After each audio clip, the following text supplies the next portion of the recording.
eu sou a Verônica e essa é a leitura dos capítulos de 51 a 60 do livro Cartas de uma Morta, psicografado por Francisco Cândido Xavier.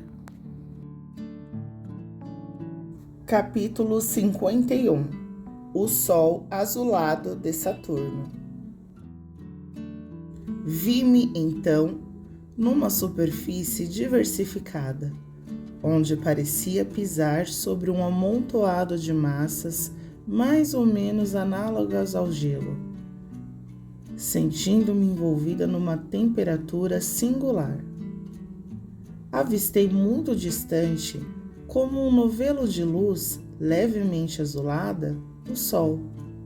Todavia, só pude saber que se tratava desse astro porque me disse o esclarecido mentor e devotado guia. Tal era a diferença que eu constatava. A luz se espalhava por todas as coisas, mas o seu calor era menor, dando-me a impressão de frescura e amenidade.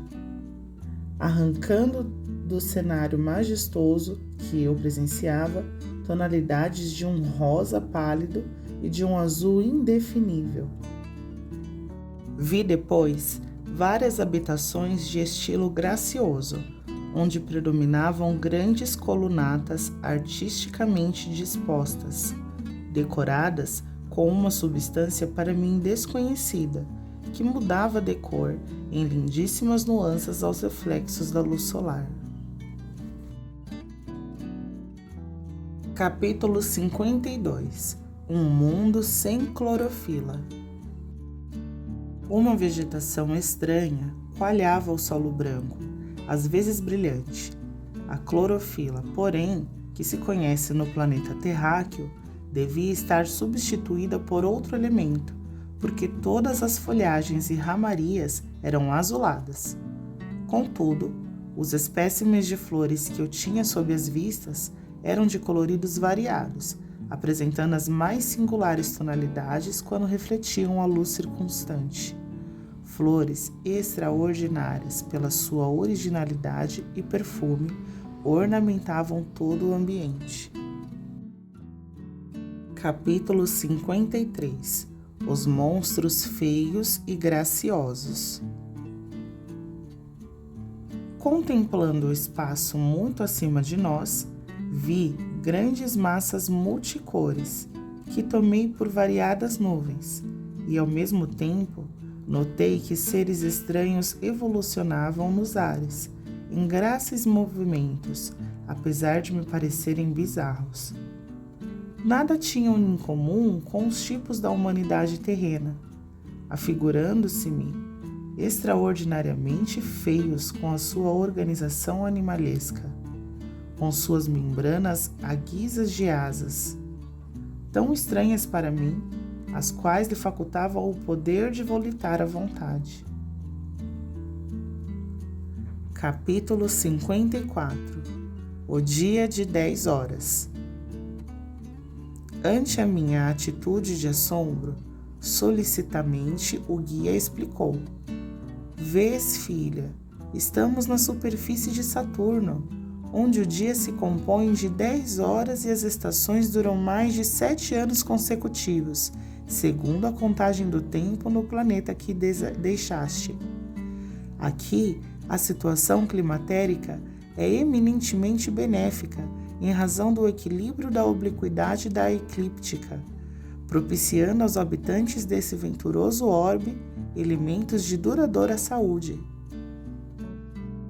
Capítulo 55. Novos aspectos da luz. O Sol aqui apresenta novos aspectos porquanto sua luz, em combinação com os elementos atmosféricos, caracteriza-se por composições que desconheces, e essa claridade eterna e suave que te provoca admiração é conservada em suas vibrações pelos numerosos satélites que a refletem, multiplicando os raios luminosos e caloríficos. Capítulo 56. Sem vícios, sem maus costumes e sem guerras. Espanta-te a contemplação dos seres que o povoam? É que te achas fora dos ambientes rotineiros, faltando-te a analogia para saberes comparar as coisas. Essas criaturas que te parecem animais egressos das plagas terrestres, onde os zoófitos encontram seus elementos de vida, são altamente dotados de sabedoria, sensibilidade e inteligência. Seus sentidos e percepções são muito superiores àqueles com que foram aquinhoados os homens terrenos, e a preocupação máxima de sua existência é a intensificação do poder intelectual. Souberam dominar todos os elementos da natureza e aplicar sabiamente as suas leis. Com suas adaptações e continuados estudos, fizeram deste mundo uma das regiões privilegiadas do universo, onde as almas desejosas de perfeição e beleza estacionam, preparando-se para um glorioso porvir. Não vivem como na terra uma existência saturada de vícios e de maus costumes, nem se nutrem sacrificando vidas, mas conforme a natureza, aproveitando-se daquilo que ela nos proporciona espontânea e naturalmente, alimentando-se com frugalidade. Seus problemas comezinhos foram simplificados ao extremo, pois, desconhecendo a ambição que na terra avassala os corações, criaram uma organização política segundo a sua elevada evolução espiritual, regulando com absoluta equidade todas as questões econômicas, o que lhes outorga invejável situação de equilíbrio, índene da ação nefasta das guerras. Capítulo 57. Mediunidade generalizada. Aqui ainda existe o colégio sacratíssimo da família, que se reúne sob os imperativos das afinidades naturais. Chegados a certa idade, os saturninos ouvem os espíritos, seus irmãos das outras esferas do sistema, existindo entre eles a mais poderosa mediunidade generalizada. Conhecem todas as combinações fluídicas requeridas ao seu bem-estar, e a eletricidade e a mecânica não têm para eles segredos, sabendo utilizar-lhes as forças com plena consciência das suas possibilidades. Também estão ao par do que ocorre nos outros mundos, e todo habitante de Saturno pode calcular com precisão matemática, de um momento para outro, a posição dos satélites dos outros planetas, respondendo com acerto qualquer arguição neste sentido. Conhecem a história e os fenômenos dos globos comentários que lhes são familiares. Sabem medir a correção das estrelas mais próximas, conservando-lhe uma vasta ciência das coisas do céu. Capítulo 58. A ciência unida à fé. Entre eles, a justiça e a verdade não são um mito, e há muito a ciência está reunida à fé. Não amontoam as riquezas que resplendem no solo em que pisam, no qual se conservam matérias preciosíssimas, as quais somente são retiradas para a ornamentação de seus lares ou dos templos da sabedoria, onde se verificam prodigiosas manifestações da onipotência divina. A simplificação da existência, por meio das aplicações do seu extraordinário engenho e de suas nobilíssimas concepções acerca das finalidades da vida, minorou-lhes as fadigas e os trabalhos, que aqui não precisam ser tão intensos. Podem se dedicar com muito mais devoção ao que concerne à espiritualidade, conservando-se acima da ciência terrena nos problemas referentes à medicina.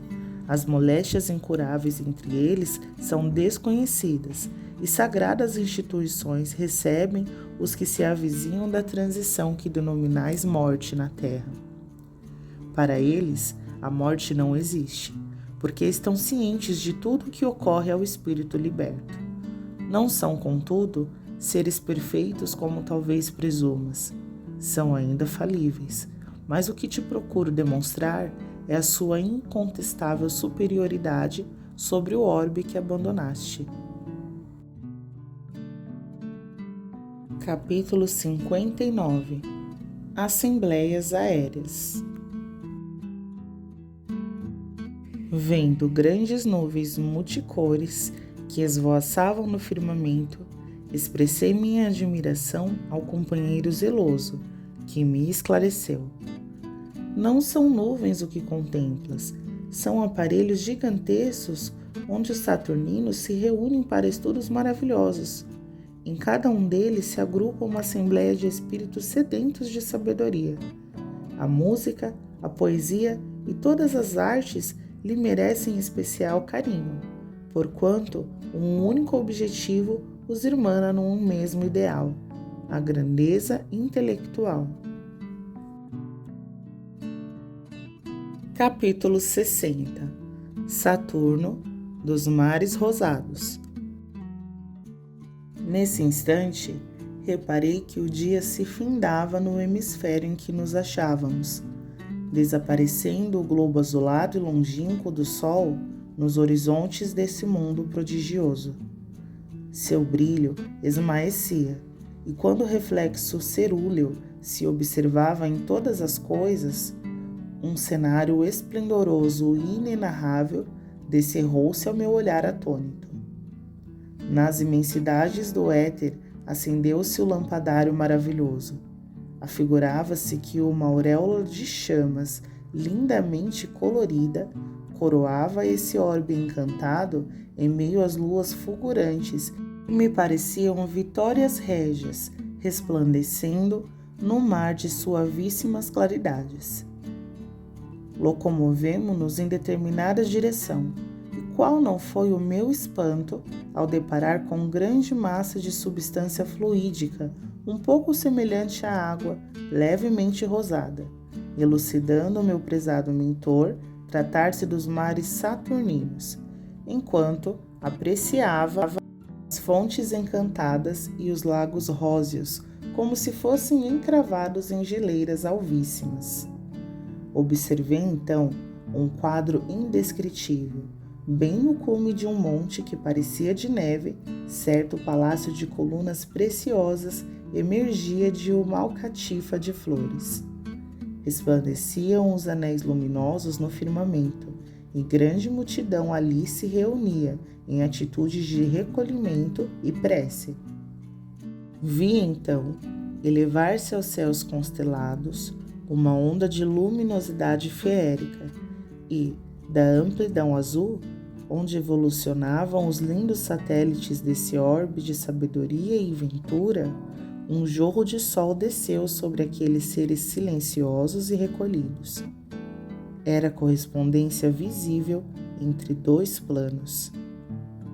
Nesse instante, porém, o desvelado mentor me arrancou do êxtase em que me achava. Saí então daquela atmosfera densa, mas cheia de encantamentos e de maravilhas, levando comigo a visão eterna daquele celeste orbe de harmonia e beleza, que se afigurou ao meu espírito, acanhado e imperfeito, como prodigiosa estância de perfeições do universo.